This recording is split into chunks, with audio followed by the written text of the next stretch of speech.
Good evening, high school football fans. Welcome to the Frenzy. Frank Sulkowski, joined by the legend Rick Snow. Dave Williams will be checking in just a couple minutes. And I tell you what, wrapping up the first month of the high school football season and some big games on the schedule tonight. Oh, yeah, and some amazing games. The kind you want to stick around, you want to be there for the finish. We have about a dozen highlights to get to tonight on the Frenzy. We'll begin in Hinesville, where Liberty County was hosting Richmond Hill.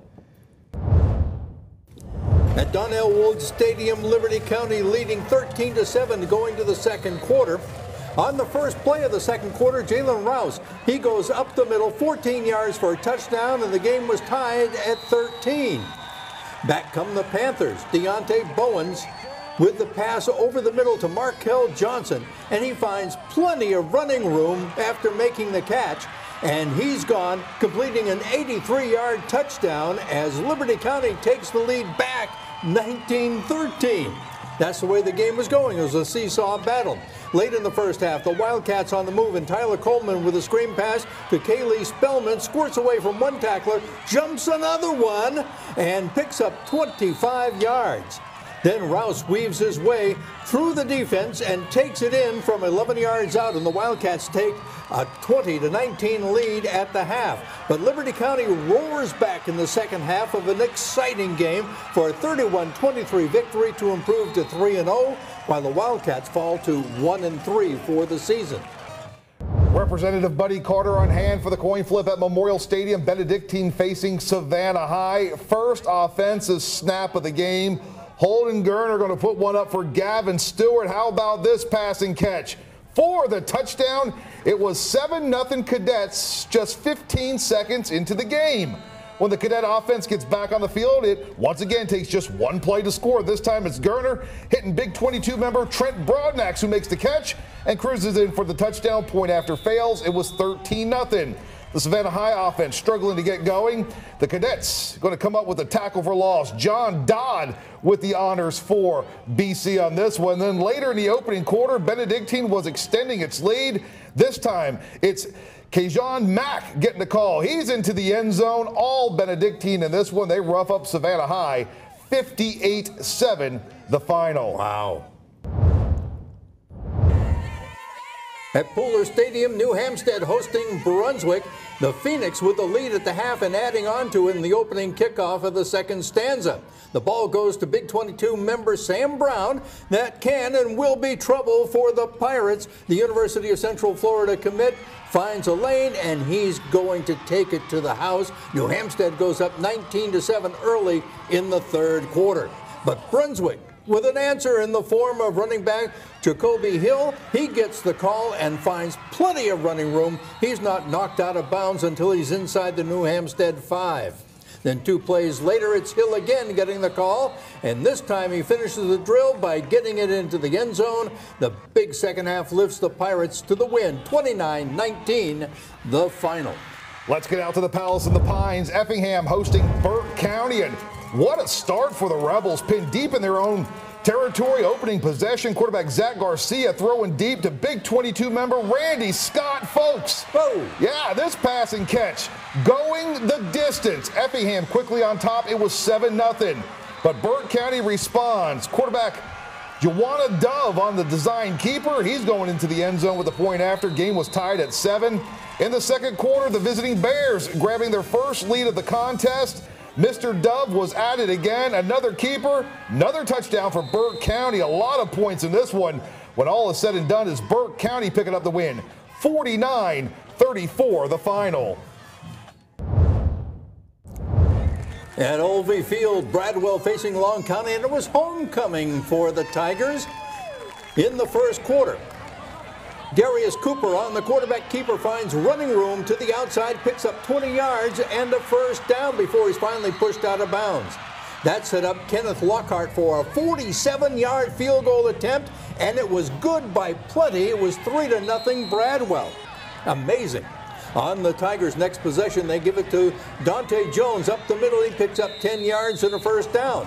Then Cooper again up the middle. He's going 16 yards for the touchdown to make it 10-0. Bradwell and the Tigers dominate the Blue Tide 34-0 to improve to 2-2 for the season, while Long County falls to 1-4.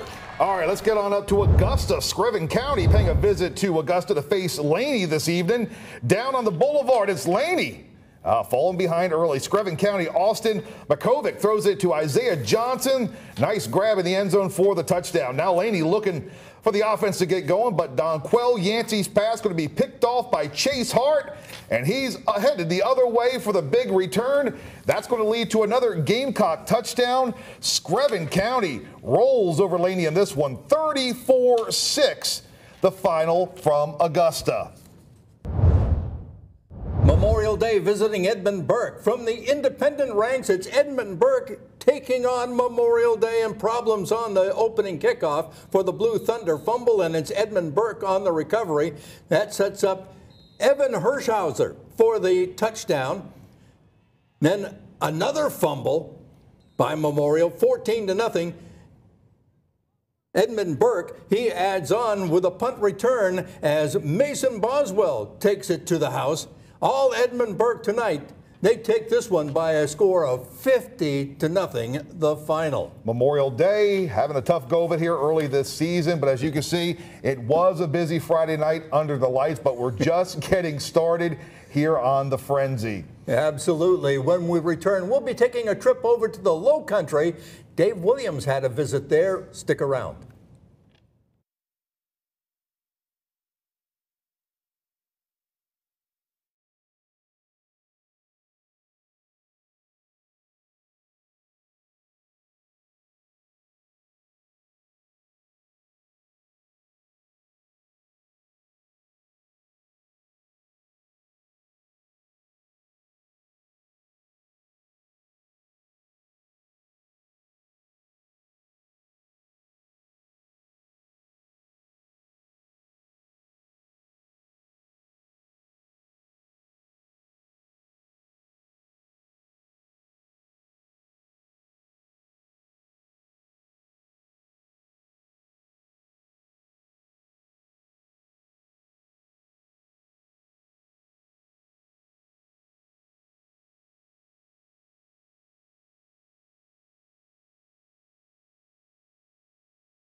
And welcome back to the Frenzy here on WJCL. Time to bring in a third member of tonight's team, of course, talking about Dave Williams. Dave spending his Friday night in the Low Country once again. And Dave, what do you have for us?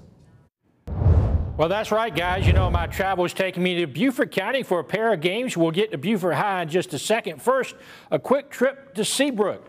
This is where Whale Branch is hosting Philip Simmons, and the Warriors enter this game undefeated at 3-0 with one last non-conference game. And Whale Branch got off to a good drive to start the game, but it ends here with a fumble recovered by Tyler Harper. But, you know, that's about all that went wrong for Whale Branch on the night. On their next possession, Darius Hazel busts through for some nice yardage, add 15 more to that because of a face mask penalty. Hazel would then finish things off on that drive a couple plays later as he breaks through, and he's off to the happy hunting ground for the touchdown, and Whale Branch led this one 7-0. The Warriors get it done on their next possession as well. Jaden Grant capping off this possession as he breaks free and he's touchdown bound.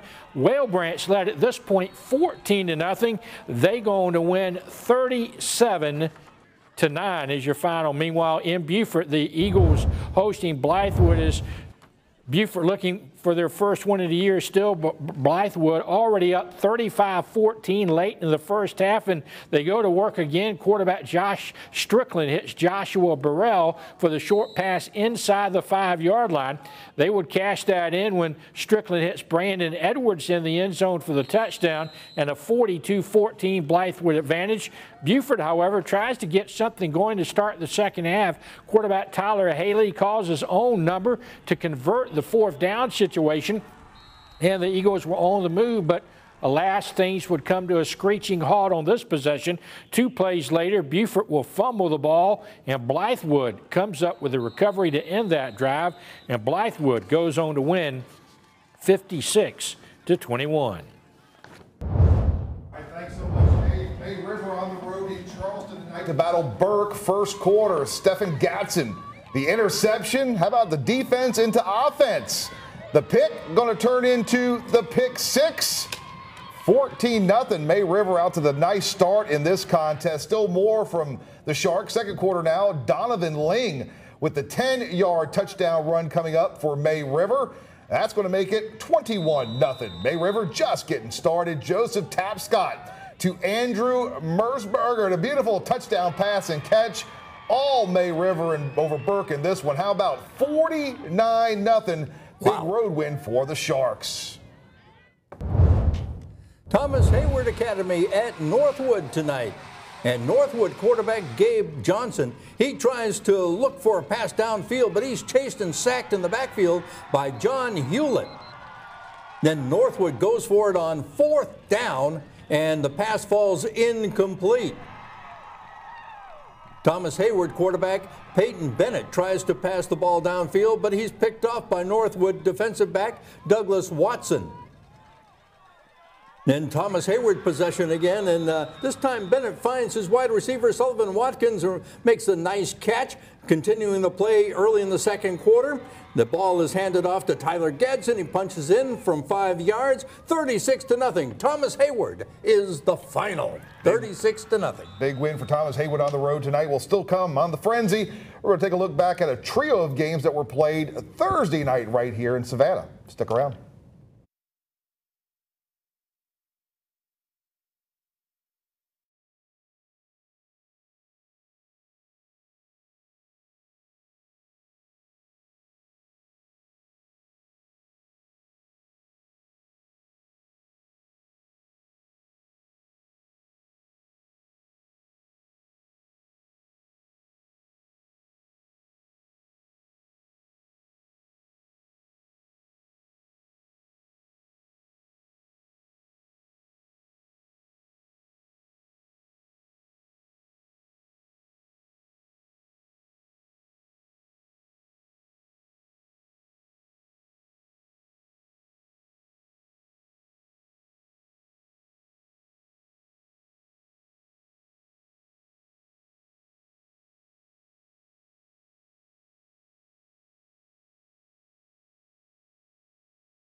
Tell you what, Thursday night had a Friday frenzy feel. We had 3 games played right here in Savannah. Let's go ahead and get out to it at Garden City Stadium. Chucky and company checking out Jenkins and Windsor Forest. Warriors grabbing the lead on the final play of the first quarter. On the screen, ball goes to Karan Gary, who makes the catch, and he proceeds to take it to the house for the touchdown. It was 6-0 Jenkins quickly. Now, early in the second quarter, Jenkins was extending their lead. This time it's Damasio Harris on the ground. He picks up some blocks and gets in for the touchdown. Warriors go on top. It was 12-0. The Windsor Forest offense having trouble getting going. The Jenkins defense, well, they had something to do with it. Jaquez Williams with the sack. Seconds later, it's Big 22 member Taurus Simmons from off the corner, knocking the ball free. Knights would recover, but they're unable to do anything with it. Meanwhile, late in the first half, the Jenkins offense on the move once again. Harris with another pickup, big pickup right up the gut there. Then with under 20 seconds left in the half, Warriors going to go up 18-0 on the touchdown pass from Patrick Blake to Ronald Cooper. It was all Warriors over Windsor Forest Thursday night, 30-0 the final. They are good. Over at Morris Field at Daffin Park, Johnson and Savannah Country Day hooking up. The Hornets with a 7-0 lead in the second quarter, but the Smasher defense making sure it stays that way for the time being. Myquan Stafford with a sack for Johnson, and late in the first half, Smashers into the end zone. Quarterback George McDowell, all sorts of time in the third quarter. The Country Day buzzing back as they intercept the pass. Kenny Odom getting it returned for the pick 6. The touchdown puts the Hornets back on top. 14-8. Country Day goes on to edge Johnson. This one, 21-20, the final. The third game played on Thursday night, well, that was at Memorial Stadium. You had undefeated Islands taking on winless Groves. Sharks, they were scoring early and often in this one. Abdul Lara, he's got the short touchdown run to give Islands the quick lead in this one. The Islands defense getting into the scoring moments later as Sam Snead going to come up with the tackle in the end zone. Not that Sam Snead, Rick. Not teeing it up. I was going to go play. Yeah, the safety made it 9-0. Later in the opening quarter, it's another short rushing touchdown for the Sharks. Shamor Sangren with the honors this time. It was all Islands over Groves.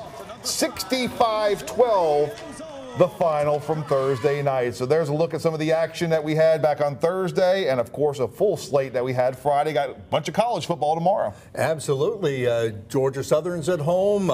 Georgia's off this week, but Georgia Tech goes to Temple. The coach visiting his old school. And Savannah State up in Atlanta to take on Morehouse. We'll have highlights tomorrow night on WJCL 22 News at 11. Good night.